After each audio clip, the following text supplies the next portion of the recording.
Hey, Friday. It's Friday. I know. Aloha, everyone. Thanks so much for joining us and making time for this afternoon's webinar. It's Friday. You made it through another week. And we're really happy to have you. So our topic for today is funding community impact for transformational change beyond COVID-19. And we're going to be having a talk story conversation with my panel here today. And, you know, as always, we want this to be engaging. If this is your first time joining us, this has sort of become a weekly series now. In fact, I was joking, it needs to have a name or a brand by now because we've been doing one every week. But as always, we want to hear from you. We want to know what questions are on your mind. So please go ahead and use the chat. Otherwise, our format is more kind of talk story podcast style. So no need for your video or your mic. You can sit back and listen to us talk story about the topic. And then as always, go ahead and use your chat as you have questions. My name is Kuʻulani Keohokalole. I'm the owner of People Strategies Hawaiʻi. And you know, these conversations came because as I was talking with friends about various topics affecting our community, I wanted to have a venue or place to talk about them, you know, where folks could really benefit from the conversation and could really be part of it. And these are, I like to call it, these are webinars that I wish were happening. So just decided, you know what, let's just go ahead and make it happen ourselves. So I'm very excited to have my friends here today to talk with me. I have Jennifer Oyer, who's the Principal and Managing Director of Community Impact Advisors. Hi, Jen. Hi. And then we also have Diane Paloma, who's the Chief Executive Officer of the King Lululilo Trust and Home. Aloha, Diane. Aloha. So I want to dive into this topic, and it's very meaty, and I got to give credit to Jen for the very meaty title, an attractive title for our topic today. But, you know, as we think about what we're all facing now, and I think, you know, a number of us are in the nonprofit or funding sector, there's been a lot of change that's impacted us, you know, since sort of the beginning of March until now. And I'm sure a lot of us are in that position of wondering what happens next. So before we move forward, I want to do two quick polls to get a sense of who's in the room. So we're going to launch a poll here, if you could take it for us.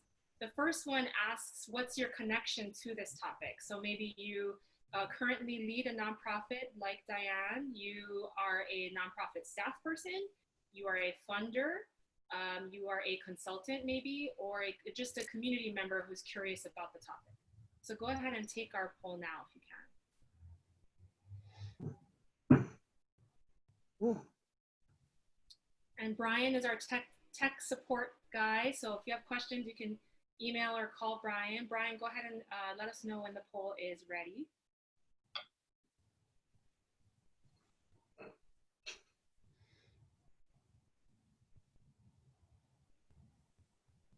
Okay, can you see the results now?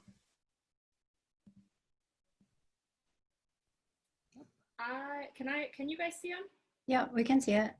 Okay, good. I am having trouble seeing the results. So maybe, Jen, could you share what you're seeing there? Yeah, 32% leads a nonprofit, 50% of the people on are nonprofit staff, 7% they're a funder. Yay, funders! 7% consultant and 4% community members. Awesome. Very nice. So we have a nice mix of folks here today. And we have one more poll, which is more specific for those of you who are with nonprofits. So I wanted to kind of get a sense of the size of nonprofit that you're with. So we'll launch that poll now. So some of you might be with a very small nonprofit. Maybe it's just you, yourself, and you, or you have a mighty team, less than 10. 10 to 30, or maybe you're with kind of a mid to large size nonprofit. Jen and I were saying anything over 30 is a large nonprofit in Hawaii. Mm-hmm. So we'll give you another second to answer that. And then Jen, maybe if you can tell me what you're seeing since I can't see it on my end for some reason. Sure. So size of the staff of your nonprofit, 52% under 10, 7% is between 10 and 30 staff, and then 41% of the people on the webinar is more than 30. Nice. Okay. Oh, very interesting. So we have sort of like the front end and the back end of sides of nonprofits. Fantastic. Thank you for that. I think that helps Jen, Diane, and I kind of tailor what we want to talk about today. So, you know, again, as we're all kind of going through this together and figuring out what happens next, I want to start with Diane and ask you, Diane, you know, you've been experiencing this now for a while. You've been thinking about ways that the trust can and should pivot during this time. How are you doing? And tell us what your experience has been like. Well, I say today I'm great, and I've been taking it one day at a time. As we all know, right? You plan for something and then it changes the next day, and it seems like we're in this constant state of response to whatever is happening with COVID. And for us at Luna Lilo Home, we're an adult residential care home, so we're a nursing home, right in the thick of things. We're an essential business, of course, but also essential to the 32 kupuna that we now have in our home. And so it's been kind of two-faceted, right? On one aim, we're trying to be the medical provider, the nursing care provider, keeping them safe, keeping COVID out of our facility. And then on the other side, as a nonprofit business, we've been trying to look at how do we, you know, recover when we've shut down half of our operations? How do we resume business when we've already canceled a number of events that involve gatherings of people? And so I will say this has been the whirlwind, but it's also been a really good time to reflect, as we all know. I've been working actually harder, longer, more hours than when we started into this. And it's just been a really good turning point for us. So, you know, we always talk about huliau in Hawaiian culture. Huliau is this turning point, come out transformed, hopefully in a positive way, transformed in a positive light. But huliau also means to look back to the past, right? So to look at what you've accomplished so far, and that's what we're doing. We're looking at what were the great things about Luna Lilo Home that will help drive us into the future. And so that's my motto. I'm sticking to it for now to get us through COVID, that we will be transformed in a positive way throughout all of this.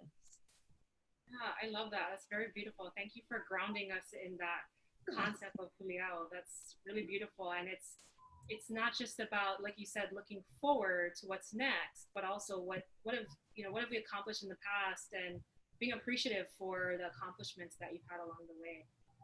Jen, you on a daily basis advise nonprofits across Hawaii about their fund development and all of that. So what sort of trends are you seeing with your clients, you know, given what's happened with COVID-19?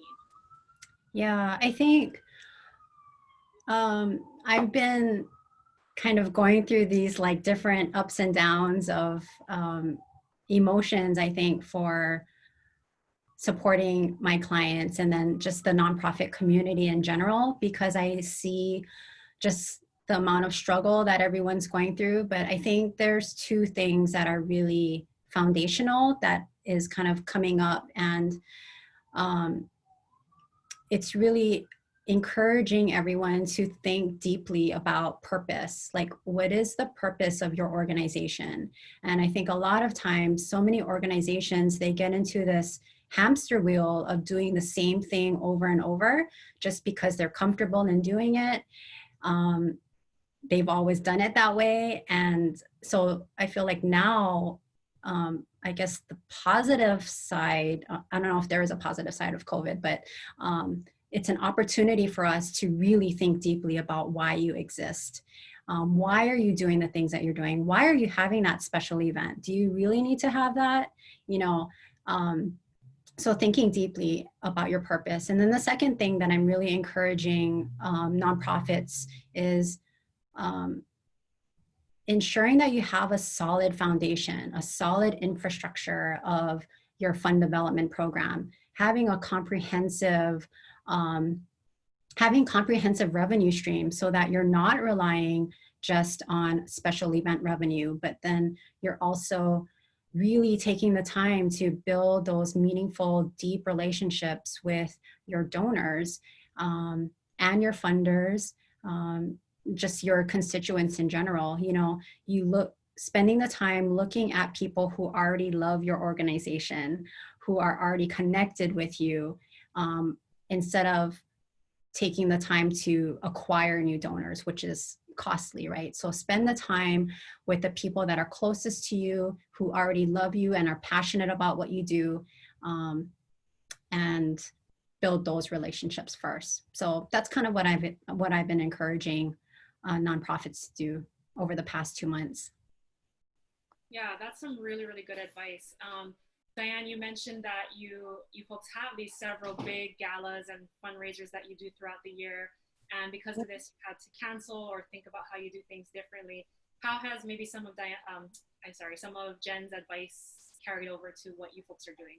Well, and I'll say it's totally relevant. And so we have, maybe 4 main events per year that we've built up over the years. Luckily, we had our luau in February before all of this. So this is like a 400 person under the same tent. We're looking at how we transform that event, just that one alone, right? We also have a golf tournament. We have a benefit dinner. But luau, like backyard luau, which is what we have it on our grounds for the very purpose of having our kupuna be able to participate. I don't know what that's going to look like in the future. And one of the things we've always talked about is, do we move that luau to a hotel ballroom, right? Where it has a different ambiance, different feel. But we've always said no in the past because we wanted to include our kupuna in that event. Now, moving forward with COVID, we don't know if that's going to be the case anymore, if we're going to be able to actually incorporate kupuna into our events, which is one of the signature pieces that we've always prided ourselves on. So looking to reinvent ways is one avenue. And I think what Jen said really resonated a lot with me was that pilina, right, or the relationships that we have with people have really dramatically affected us, especially during COVID, right? So some of our greatest supporters were the first ones to reach out to me to say, hey, Diane, I mean, you're on our minds. What can we do to help? And I think without that relationship, they would have never thought of us, in the midst of a pandemic, and really reach out. And that's how we were able to get donated masks. We were able to get food. Aloha Harvest is dropping stuff off to us. We were able to really kind of say, hey, we're still open, we're still here, don't forget about us, and they didn't. So having those relationships with people who really care about your mission are super important, and I can't stress enough how those relationships manifest into, it may not always be a direct monetary donation, but it's food donations, support, finding other people who can support you. And I think every single avenue that there is has happened in the last 2 months. Now, I would love for it to be drawn out over the course of the whole year, but of course, during a time of such intense crisis, you're gonna get an intense response. So I'm so thankful for those relationships, and lucky that I have those relationships too. And there's always room for more, right? There's always more storytelling that I need to do to be able to get out there and share how we're taking care of kupuna. So somebody summed that up today for me with, you guys aren't necessarily frontline. You're not fighting COVID in a medical unit, but you're fighting COVID in a different way because we're keeping COVID out of our nursing care home, which is what we want to keep and maintain. So knock on wood, I don't want to jinx that. Absolutely. Yeah, I think, oh, sorry. Go for it, Jen. No, I was going to say, I think Di brings up a really good point about storytelling. So I don't want to get all geeky, but in fundraising. But, you know, when you look at Giving USA, 77% of people that give nationally, the giving comes from individuals, you know. So when you're looking at who gives, it's like corporate is a small chunk, grant making is a small chunk, but 77%, that's huge, right? Coming from individuals. So why wouldn't you want to spend your time throughout the year, not just now, but throughout the year, cultivating those relationships and spending meaningful time with each of those individual donors versus spending your time on putting on a special event? And that's one of the things, you know, Di and I have been talking about as far as looking at their fund development program.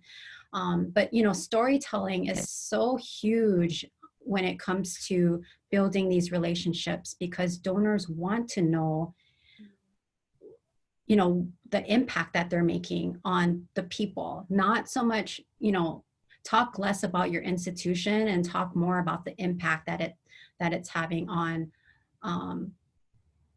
individuals, the impact that the donor is making, and having the donor look like a hero. What are they doing, you know, to make to support the organization? So storytelling is huge, and this is such a great opportunity for organizations to step up and really share the impact that they're having on their communities that they serve. Yeah, I would agree. One of the things I love when I see nonprofit fundraising campaigns is when it comes to asking donors, is when they ask you to sponsor a specific thing, like, you know, help us get 100 masks for our kupuna that cost $50, or, you know, even like, you know, we go to Foodland, they check out and it's like $5 buys these many meals. You know, it just feels like, okay, I know my money is going to go towards some impact. Yeah, I love that tip. Yeah, go ahead. So like what Jen was saying is it relates to the storytelling and that relationship, right? So for me, you can't tell the story unless you have that relationship, because somebody becomes engaged with you. And once I tell the story, right, of Luna Lilo, then people are like, oh my gosh, like why, you know, how come why am I not, you know, giving or helping? And I will say that I flip it right back, right? So it's a reciprocal relationship. It's not just me telling a story and somebody, you know, writing a check to me. So when they donate money, or when they provide a service, or when they give me something pro bono, it elevates my organization so that I think, okay, well, if I got this donation of eggs, how am I gonna make the eggs into kupuna meals so that I can give it right back out to the community? And that's what I think, fundraising and that relationship between the funder and the fundee really can amplify, right? It's not a one-way transaction. The donor intends to support the organization, absolutely.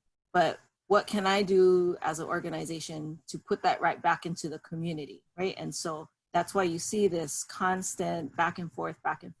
And to me, I mean, it's such a Hawaiian concept of reciprocity. You aloha aku, aloha mai, and that's what I think makes everybody feel good, right? It's not a one-way transaction. It has to be reciprocal. And it's my job now, after taking on that fundraising or the donation, to kick it back out into the community by either what more service can I provide? What additional kupuna can I take on? And so that storytelling is the means, you know, it's like the process and how I can reciprocate that right back into the community. And so I might be getting a little philosophical here, but I love that. On the community to thrive, right? So what is my part in the community of elder care? What is my part in the community of Native Hawaiian health? What is, you know, on and on and on and on.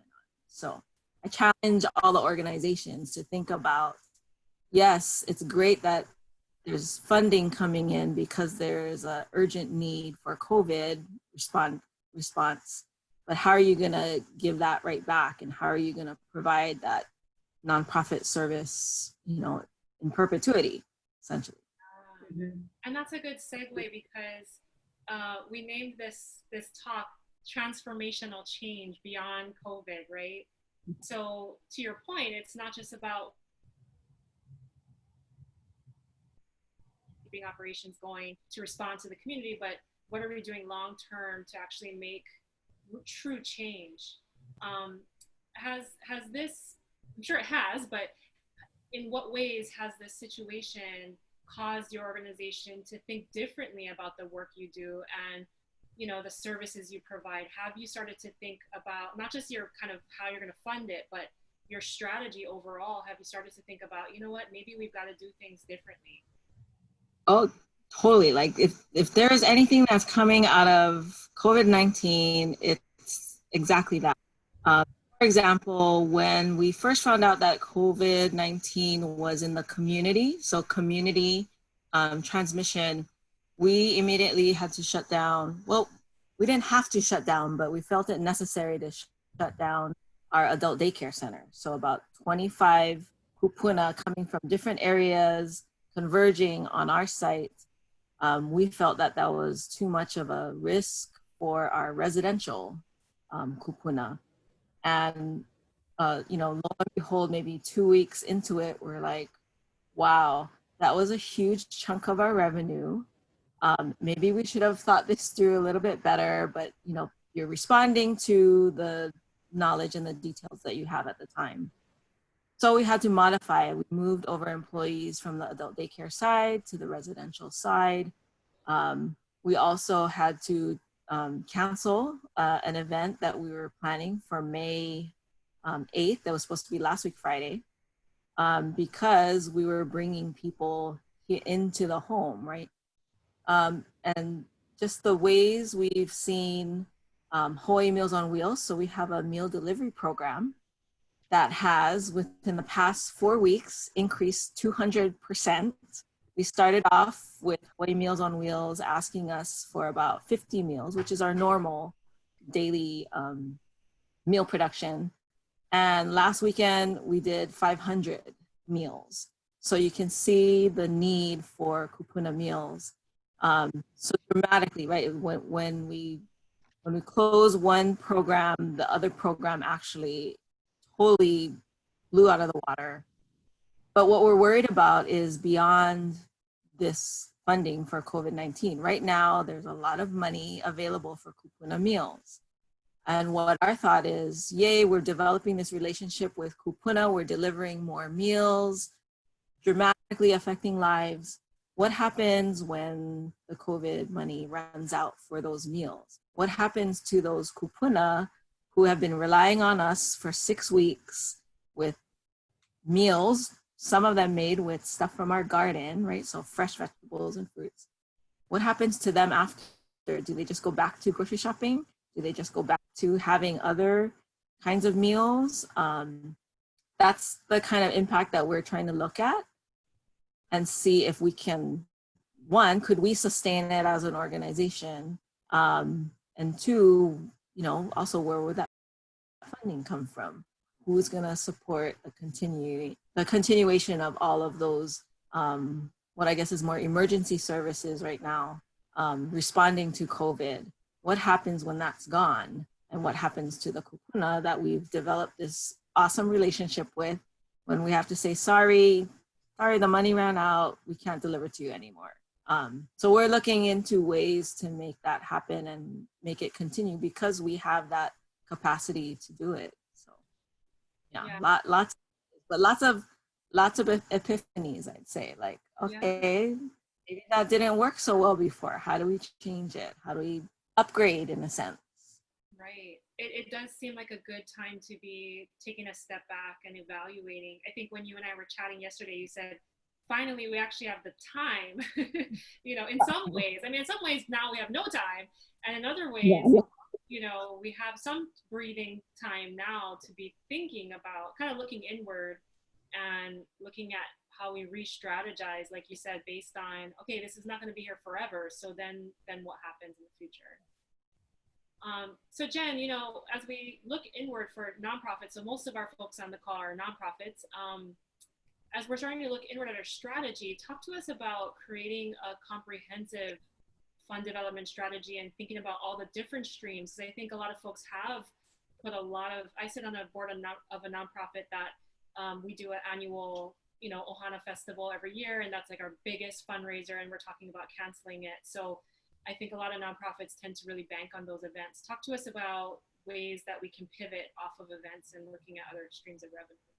Yeah, you know, just adding on to what Dai was saying, how it's been impacting, or what I've been seeing on, you know, the org side, the organization side for nonprofits. I think the good thing that's been happening that I'm seeing is nonprofits are really having this opportunity to amplify their voices and collectively for, you know, long-term sustainability. They're having more honest and transparent conversations with their funders and letting them know, look, we may not be front lines, but we need the support right now and for sustainability purposes. These are our needs. Can you help us?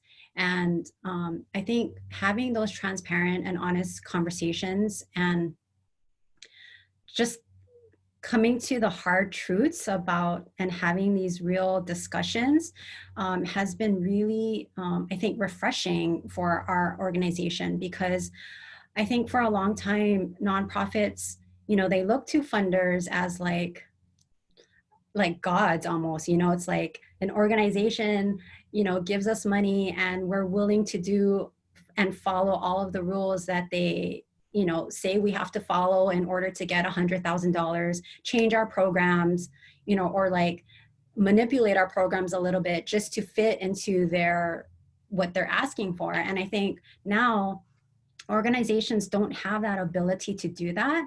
And so they're willing to have that conversation with funders. So I think that's been a really positive thing coming out. As far as, you know, having a comprehensive strategy, I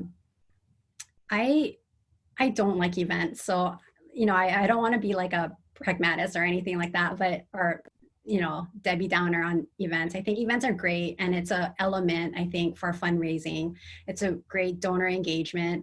But really, when you think about like the fundamentals of fundraising, it goes to having a plan, you know, a comprehensive fund development plan, which includes different revenue streams, such as individual giving, major gifts, planned gifts, direct mail, online, so that, you know, when something like this happens, and God forbid we don't have anything like this happening again, but we won't be so reliant on special event revenue. And I think that's an issue with a lot of nonprofits here, right, that are struggling right now, is they've been so reliant on that one event to get them through this year that now they're in a deep pickle.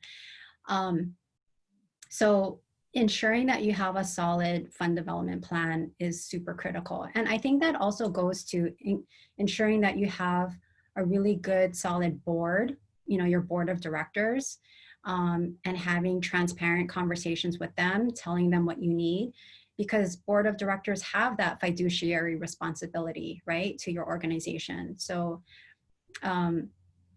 you want to ensure that they're not only giving, but they're also helping you get money too. And I think volunteers is a super critical piece to fund development as well. So those are some of the places I'd start for a comprehensive strategy. I always hear you say you don't like events.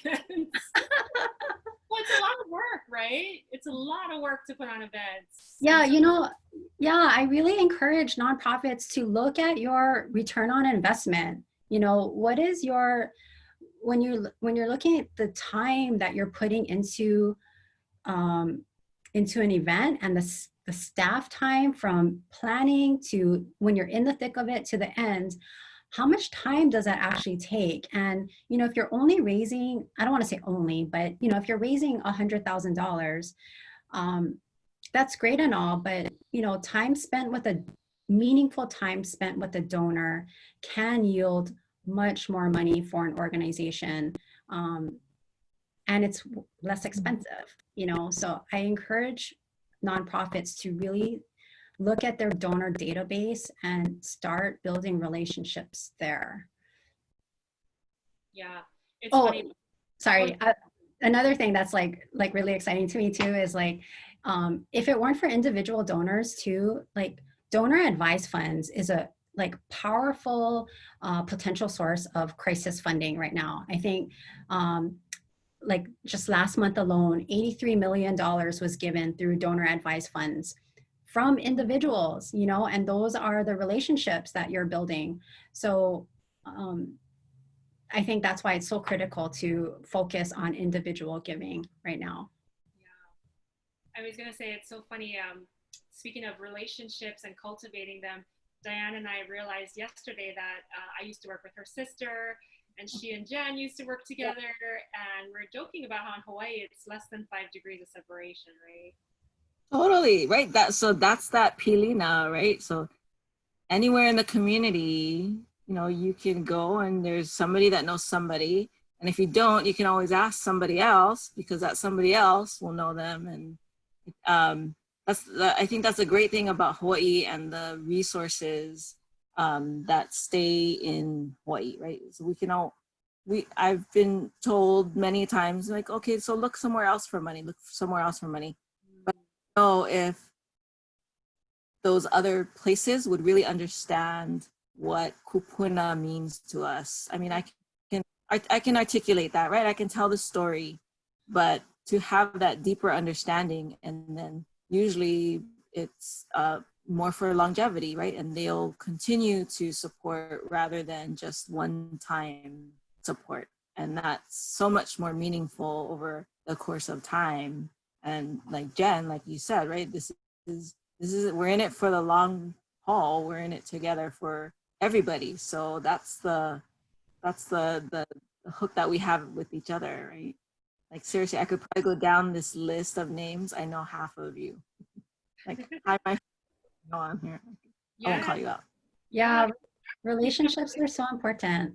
Yeah, and you know, and I not just individual donors, but like, you know, relationships with the funders on the grant making side too is so important. Like I think when I was like in the thick of fundraising, I would say I was always intimidated, you know, by a lot of the foundations. Like we may have heard from them maybe like once, or like my mistake was only hearing from them or only talking to them when the report was due, or you know, when we were thinking about submitting a grant.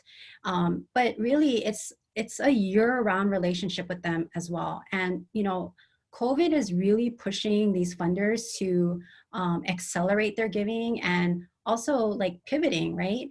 And a lot of the funders are looking closely to the organizations that they're already funding and wanting to support them first. So if you didn't have that relationship with them, then you know, you may be out of luck. But that's why I think building those relationships with the funders and talking to them year round is so important.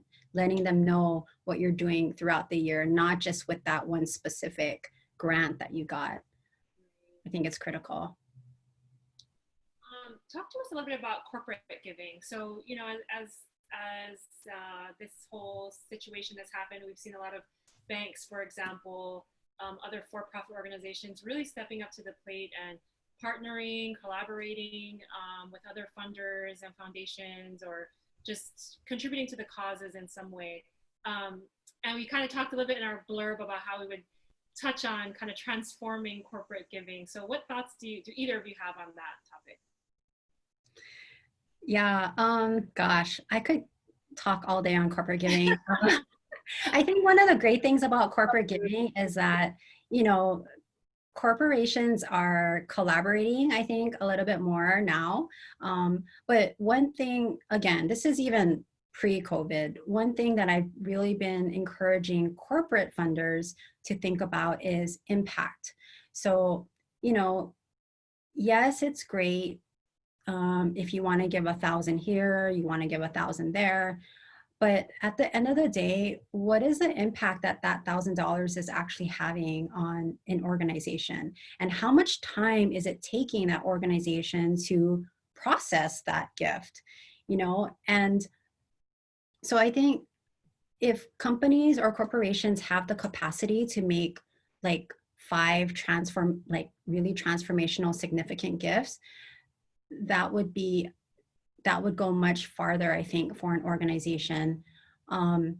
You know, just recently, I know of 2 nonprofits that gave back money or said that they weren't going to take funding from a corporation. One was a $1,500 gift. And so the company called the development director and said, hey, we want to make a gift for COVID, but we want to be able to have a check presentation. And the development director was like, thank you so much for thinking of us, but the level of our giving for a check presentation is $25,000. And, you know, so it was great. They had like policies in place already of the sponsorship opportunities, right, for a specific gift. And so I think that was really great, but they said, no, we can't do that. We can't for $1,500. It takes up too much of our time. We're out in the front lines, like working. We don't have time for a check presentation. And then the other organization gave $5,000 back because of the same reason. The corporation was asking way too much of them for that gift. And, you know, for some organizations, $5,000 is a lot, but I think companies need to be more aware of the time that it actually takes a nonprofit to process all of that and to go through the thanking and acknowledgement.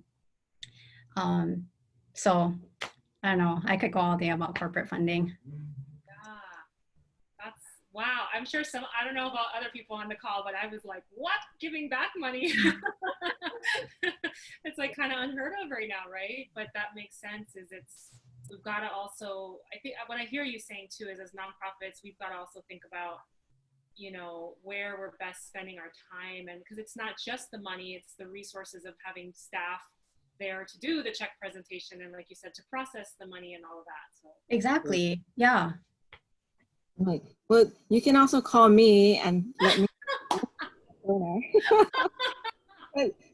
but Jen, to your point, I totally see your point, but that actually makes me really proud of those organizations. That's a hard thing to do, to give back money, but what that tells me is that those organizations stuck to their guns, and they really, you know, they probably considered, does this really align with our core values? I mean, yes, they have criteria set up and different donor levels, but I have to, you know, commend them for making that decision.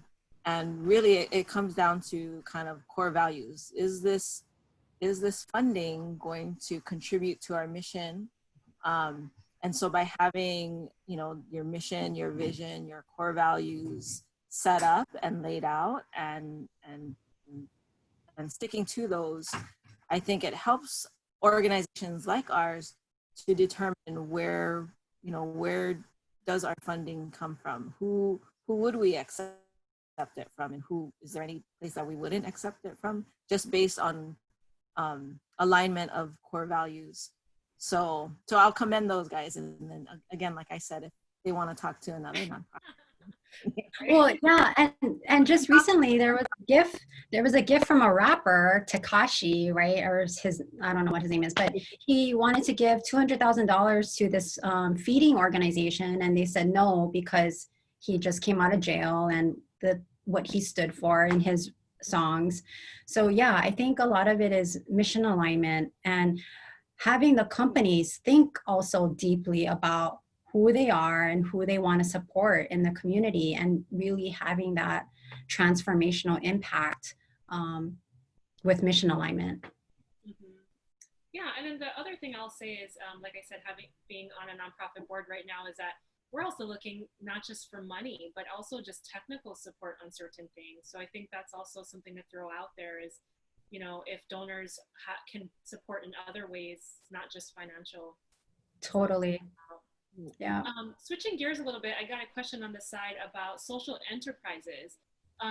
do you, either of you have thoughts on nonprofits? Because, you know, sometimes it feels very like no to be selling things as a nonprofit, but do you, either of you have thoughts about creating social enterprises during times like this?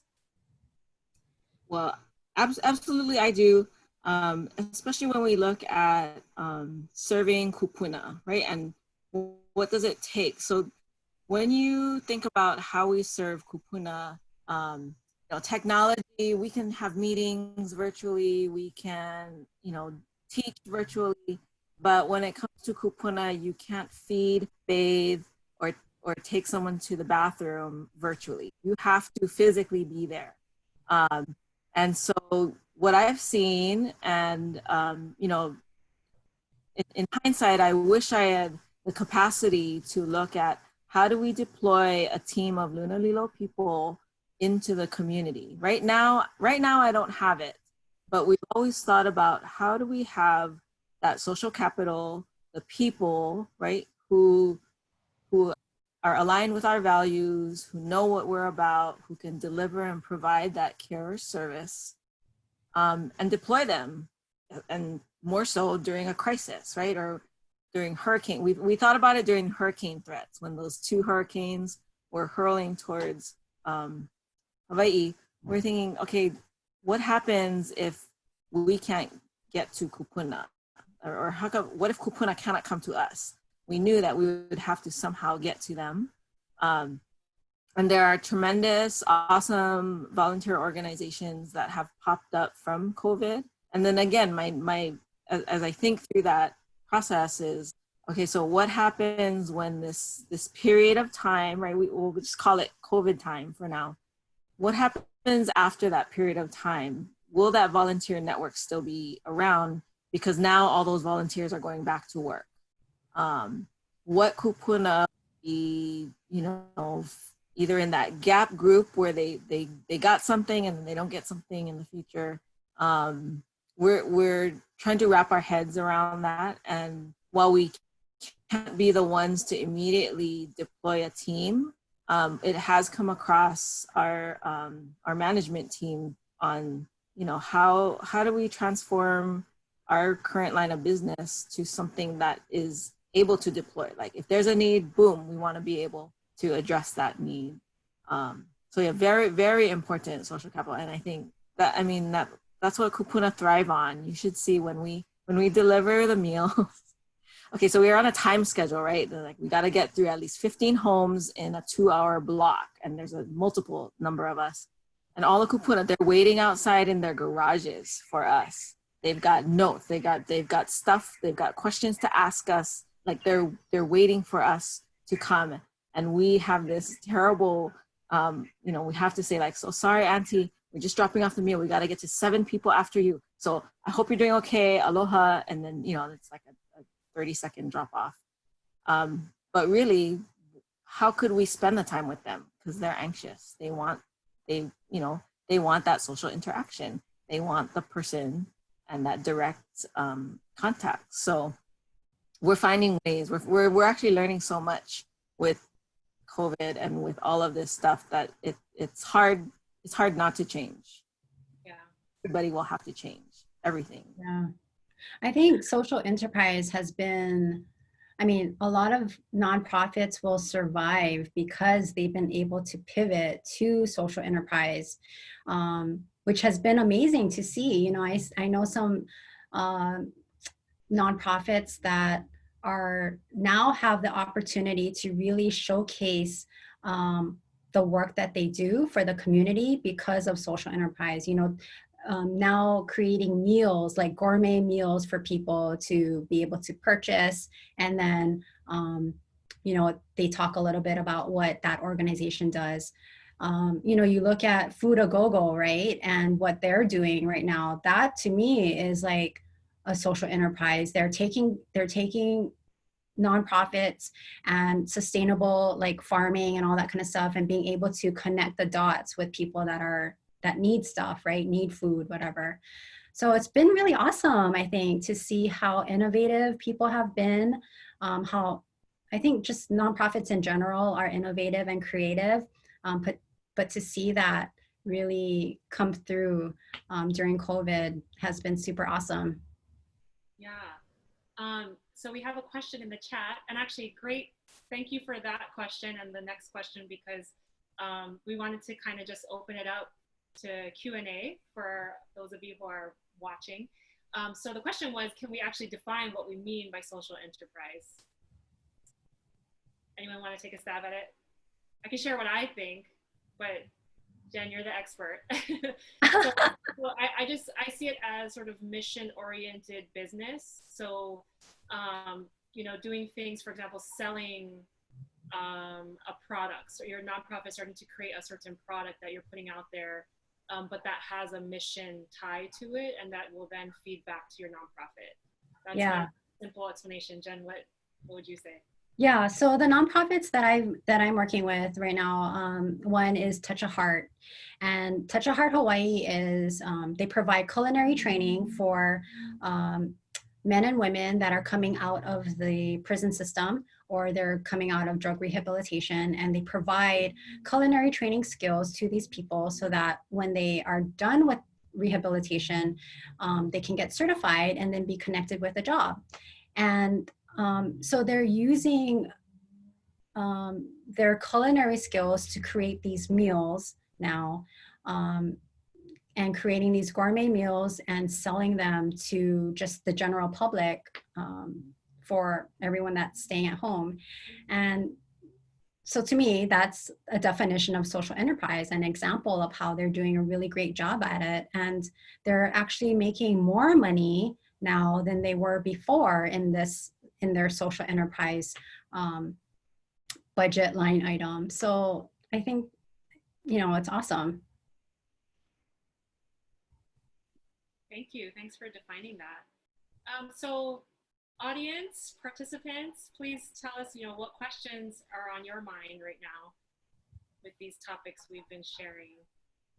I did want to say one thing as we wait for questions to come in. So the nonprofit I sit on is Key Project in Kahaluu. It's a community center, most people know. And we've been having, I think it's okay for me to share, but as a board, we've been having discussions about what does it mean to be a community center in times of COVID, where you can't have people gathering, like you said, Diane, you can no longer have people gathering in a place.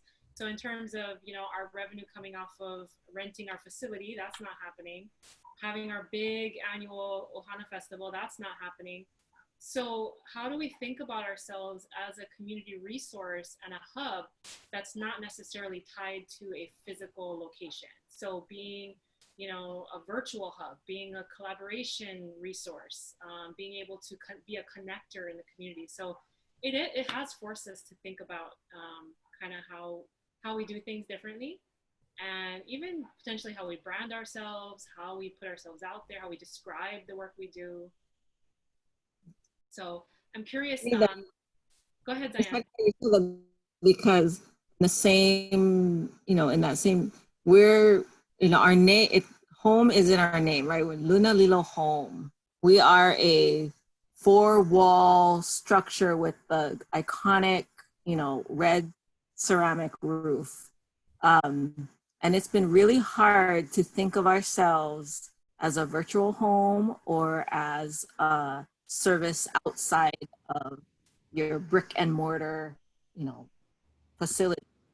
But we realize that that's inevitable, because how am I going to serve more kupuna if I'm limited by those 4 walls, right? We only have a certain set number of beds, and in order to transform, we have to think outside of those 4 walls, which is why we've looked at adult daycares in different communities, not just in Hawaii Kai, and our meal delivery. How do we get beyond the Kaimuki, Waimanalo geographic boundary of ours? How do we go beyond that? So that's been, and that's what COVID has really been, that I'll say it's the kick in the pants that we thought we were gonna get 2 years ago when I came on board.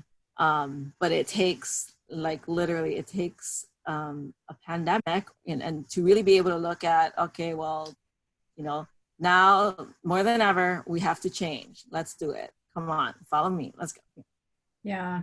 I think with, every organization has a special element. There's something special about them, right? And I think like with Luna Little Homes, even though like I always think home is where the heart is. And I always think like I would want if my grandma were to be somewhere, I would want her at Luna Little Home because I know the care that she's going to get when, she's there.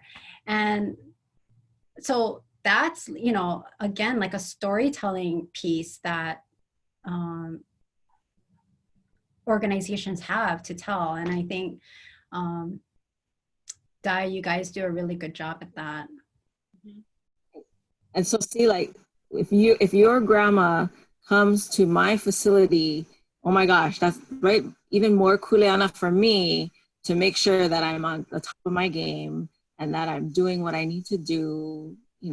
How do I go above and beyond to service your grandma, right? And it's because we have that that relationship. Yeah, I like that. We had another question come in about online giving. So is it a reliable income stream? Website, social media platforms, GoFundMe, etc. How would an organization develop online giving? Was the question, oh wait, let me look at the question. Is it a reliable income stream? Yes, totally. Organizations are surviving because of online giving. And I know one organization that totally missed the boat because they don't have online giving set up. And I'm like, oh my gosh, how can you not have online giving set up? So yeah, online giving is a totally reliable source. If you don't have an online giving platform, you should get one. There are tons out there. I have a matrix that I'm happy to share there's like over 60K online giving platforms, but there's some really inexpensive ones where you don't have to pay for it. You just pay for transaction fees. So, there's like, the low level, and then there's like the Rolls Royce level of online giving platforms. So yeah, I would say if you don't have it, you need to set one up like ASAP. I think, and to add to that, Luna Little Home does have an online giving, an application, the ability. And what we found is that we can appeal to a broader amount of people. So many, a number of our residents have family on the mainland. And so when we send out email blasts or Facebook posts, that's, I'd say, I'd say it's probably the younger generation and the generation that is comfortable doing credit card transactions over the web. I'll say that it's just as important to not forget about I call it the people who do write checks, because I have one donor, bless her heart, she gets all of our emails, she subscribes to all of our electronic social media and whatnot. But she told me, I'll never forget this, in the very beginning, she goes, man, I just don't feel comfortable doing anything over the internet. So we can outreach to her electronically, but she will always, snail mail in something. And I respect that. And we handwrite our thank you notes. And I think just knowing who those people are so that you can adapt, whether it's adapting to web-based giving or adapting to old school, snail mail, there's always opportunities to be able to adapt for that. I just a couple of things. So I donate to a nonprofit organization that I used to work for, and what I love is that they just put me on auto pay. So I don't even have to think about it every month, and it's not a huge donation, but it's good for them, it's good for me because I don't have to write them a check or think about it. So consider having something that can just automatic, they sign up and you get that payment. Yeah, monthly giving programs are so key for a fund development program because it helps build sustainability, right? And I think for a lot of organizations, they're getting by during these months because of those monthly givers helping support, operational needs right now. So monthly giving programs are huge, and being able to recognize them, and further down the line, as they if they give 10, 20, 25 years, those are the people that you want to approach for plan gifts, because they're the closest, they're super close to your organization. They're invested in you, that they love you, and they may be open to leaving a legacy gift in the future. Yeah, absolutely. And then the other thing I was going to share is doing virtual events, like even things like this, where you're hosting a Zoom conversation about something, and like, we made this free, but you could potentially say it's free, but we suggest a $20 donation to our organization, right? So there's still ways that you can make money online or on virtual things. Just the other idea. Diane, there was a question about getting services for someone asked about their kupuna. If you don't mind, maybe putting the contact information for Lilo in the chat, that'd be great. And Jen, there's a question. Do you have any opinions or suggestions on setting up donor levels? Any pitfalls, any quick tips you'd give about setting up donor levels? Donor levels. Yeah, I think donor levels, I've heard good and bad about it. I prefer having donor levels because I think it's a way to encourage higher levels of giving. People, and I think it really depends on your constituent group too, but when I worked for the law school at UH, people only gave because of donor levels. They wanted to always not only outshine another law firm, but they wanted to get more like benefit for their giving. So I think donor levels is a really great way to encourage increased gifts. And I think it's also really great for stewardship too, being able to be invited to, a theater show before anyone else gets to see it. I think, it's a way to cultivate and steward those relationships. So yeah, I think donor levels are good. Thank you. So with that, I know we have a couple minutes left. I know you have a resource, Jen, you want to share with the group. Brian, if you don't mind pulling that up. Yeah, so, along with this, Ku'u, if you don't mind, like, sending this out, it's the a fundraiser's checklist that I created, and it's really high level, the 30,000 foot level of what a nonprofit should be doing right now to help them with their fundraising. So, I go by areas of stewardship and special events, and I think digital and online. So just things that people should be thinking about right now, if you're not already during COVID. But one of them actually includes having a CRM and an online giving platform. So that was a great question. And I'll also send to you, Ku'u, if you don't mind sharing it, the matrix that I created of the different online giving platforms. Awesome. Thank you, Jen. And someone asked if you have a link, so if you don't mind putting that in the chat. In the current virtual world, what benefits could an org offer for donor levels? I think you talked about a few. Any other thoughts you would offer for different donor levels? In the virtual world? Yeah, so for example, a theater that I'm working with, one of the benefits, they're actually putting on a show, and they gave their higher level donors just access for that particular show.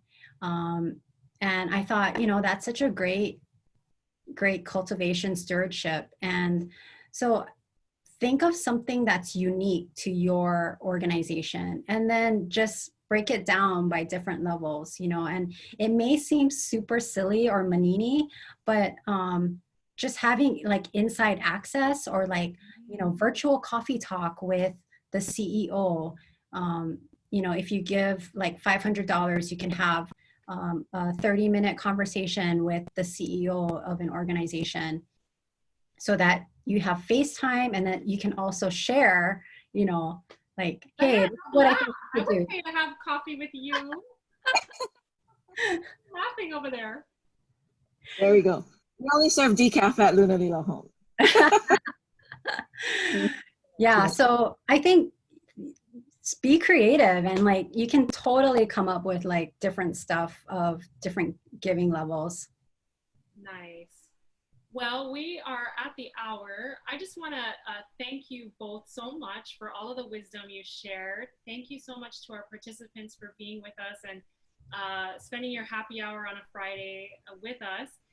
As Jen said, we'll be sharing the recording and her handout and their contact information to both community impact advisors and the Luna Home, now that you know more about it. And tune in next week. We're going to do, so I guess this is becoming a weekly talk story series. So yeah, so next week we're going to be talking about navigating through COVID-19 for independent professionals. So there's a bunch of us who we work for ourselves, we don't work for a company, and COVID-19 has really also impacted us and our work. And maybe some of you as nonprofits, you work with independent consultants, so let them know.